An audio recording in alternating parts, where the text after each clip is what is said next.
अस्सलाम वालेकुम। तो आज मैं आपको बताऊंगा कि आपकी कैट को फ्लीस का इशू क्यों होता है। इतनी कैसे फ्लीस हो जाती हैं आपकी कैट को कि वो कैट जो होती है इतनी स्क्रैचेस कर करके अपनी बॉडी पे जो है वो ज़ख्म बना देती है।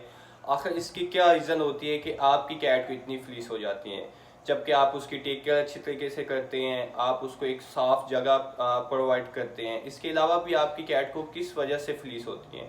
तो वीडियो शुरू होने से पहले आप हमारे चैनल को सब्सक्राइब कर लें और बेल आइकन दबाना मत भूलिएगा ताकि हर उस न्यू वीडियो की अपडेट आपको मिलती रहे। अब चलते हैं वीडियो की तरफ। सबसे पहले मैं आपको एक छोटा सा क्लिप दिखाऊंगा जिसमें आप देख सकते हैं कि आज की डेट पे हमने जो एक फ्लीस का केस चेक किया है। तो आप उस कैट्स को देखिएगा कि उसकी बॉडी में कितनी फ्लीस है। तो चलते हैं वीडियो की तरफ।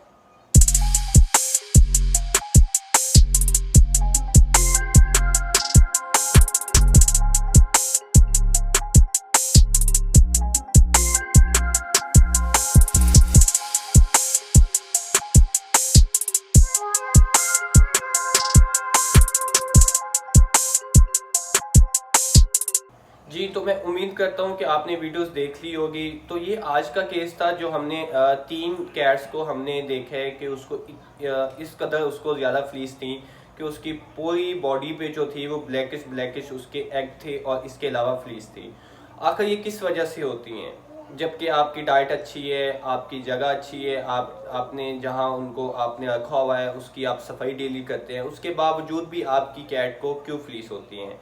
इसकी 2-3 वजह होती हैं, मैं आपको बता देता हूँ। सबसे पहले ये होता है कि जब आप कैट को बाथ देते हैं, बाथ देने के बाद आप उसको अच्छी तरीके से आप टॉवल से उसको खुश्क नहीं करते। जब आप उसको अच्छे तरीके से आप उसको ड्राई नहीं करते तो इस वजह से जो है जब उसकी स्किन गीली होती है तो इस वजह से भी फ्लीस हो सकती हैं। इसके अलावा क्या होता है कि जब आपकी कैट लिटर पोर्ट में जाती है और वो वहाँ पे जाके स्टूल पास करती है, और कुछ कैट्स होती हैं जो जाके बैठ जाती हैं और वहाँ से उनको लिटर लगने की वजह से, मिट्टी लगने की वजह से भी उसको फ्लीस हो सकती हैं।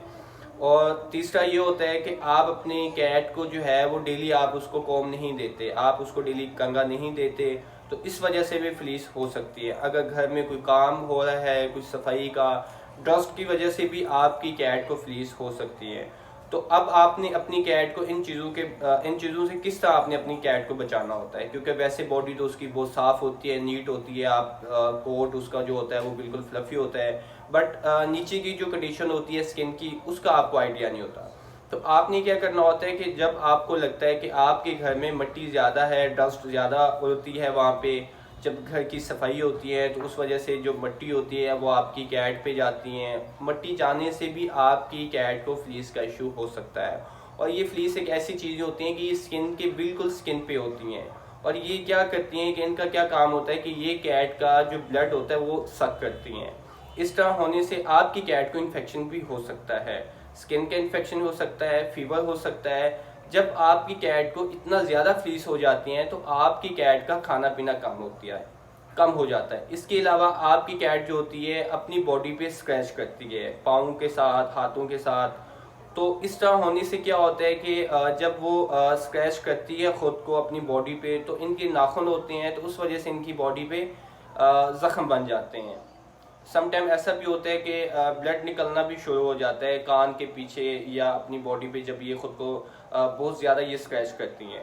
तो आपने ऐसे, जब आपको लगता है कि आपकी फ़ीमेल इस तरह करती है तो आपने सबसे पहले वेट के पास जाना है, आपने जाके उनको दिखाना है ताकि इसको फ्लीस का मसला तो नहीं है। और याद रखिएगा कि जब आपकी कैट को फ्लीस होती हैं, बहुत ज़्यादा फ्लीस हो गई हैं, तो आपने अपनी कैट की कटिंग करवा लेनी है। कटिंग करवाने के बाद आपको पता होता है कि फ्लीस ख़त्म हो जाती हैं। उसके बाद आपने क्या करना होता है कि आपने फ्लीस का जो स्प्रे होता है आपने वो लेके अपनी कैट की बॉडी पे लगा देना होता है। अच्छे तरीके से आपने उसको लगा देना होता है। फ्लीस का स्प्रे यूज़ करने के बाद 3 दिन तक आपने अपनी कैट को बाथ नहीं देना होता। उसकी स्मेल थोड़ी सी काफ़ी डिफरेंट स्मेल होती है, अजीब लगेगी आपको उसकी स्मेल। ऐसा भी होता है कि जब आप अपनी कैट को लगाते हैं तो कैट के मुंह से जो है वो एक झाग निकलती है, तो ये बिल्कुल नॉर्मल चीज़ होती है। वो उसकी स्मेल की वजह से होती है जो आपने उसके ऊपर मेडिसिन लगाई है, जो आपने उसके ऊपर स्प्रे लगाई है। तो आपने ये करने के बाद 3 दिन तक आपने उसको बाथ नहीं देना होता। अगर आप उसको बाथ दे देंगे तो आपने जो उसके ऊपर स्प्रे यूज़ की है तो इसका मतलब है कि वो उसकी जो आपने जो वो यूज़ किया है तो उसका जो असर होगा वो ख़त्म हो जाएगा। तो आपकी फ्लीस जो है वो वहीं के वहीं पर रहेंगी, कैट के अंदर से फ्लीस जो है वो नहीं निकलेगी। तो आपने कोशिश करना है कि आपने स्प्रे यूज़ करने के बाद 3 दिन तक आपने अपनी कैट को बाथ नहीं देना। अगर तो आपको लगते हैं कि फिर भी उसकी फ्लीस ख़त्म नहीं हुई, बहुत ज़्यादा थी बॉडी के अंदर, तो आपने 1 वीक बाद फिर आपने उसको अगेन जो है आपने उसको स्प्रे करना है, ताकि उसकी फ्लीस जो है वो कंप्लीट ख़त्म हो जाए। तो ये सिंपल सी चीज़ें हैं, इतना कोई मुश्किल नहीं होता, ये आप घर पे ख़ुद भी कर सकते हैं। मार्केट से आपको स्प्रे मिल जाती है, आप किसी भी पेट शॉप पे जाएँ, किसी भी क्लिनिक पे जाएँ, वहाँ से जाके आप स्प्रे लें और उसके बाद आप जाके अपनी कैट को स्प्रे कर दें। अगर आपको लगता है कि फ्लीस कम है तो फिर कटिंग करने की ज़रूरत नहीं है, फिर आप ऐसे ही उसकी बॉडी पे आप लगा सकते हैं।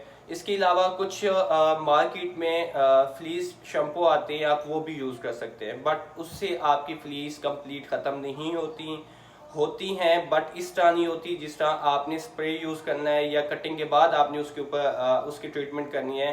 इस तरह करने से आपकी कैट की फ्लीस बिल्कुल ख़त्म हो जाती हैं। शैम्पू भी आप यूज़ कर सकते हैं, बट ये आप पे डिपेंड करता है कि आप अपनी कैट को कैसे मैनेज करते हैं, किस तरह करते हैं। ये चीज़ें आप पे डिपेंड करती हैं। तो अपनी कैट का, अपने पेट का ख्याल रखें ताकि उनको किसी तरह का कोई मसला ना हो, और इस तरह की छोटी छोटी चीज़ें होती हैं, ये आपने खुद देखनी होती हैं। अपना ख्याल रखिएगा। इंशाल्लाह नेक्स्ट वीडियो के साथ आपसे मुलाकात होगी। अल्लाह हाफिज़।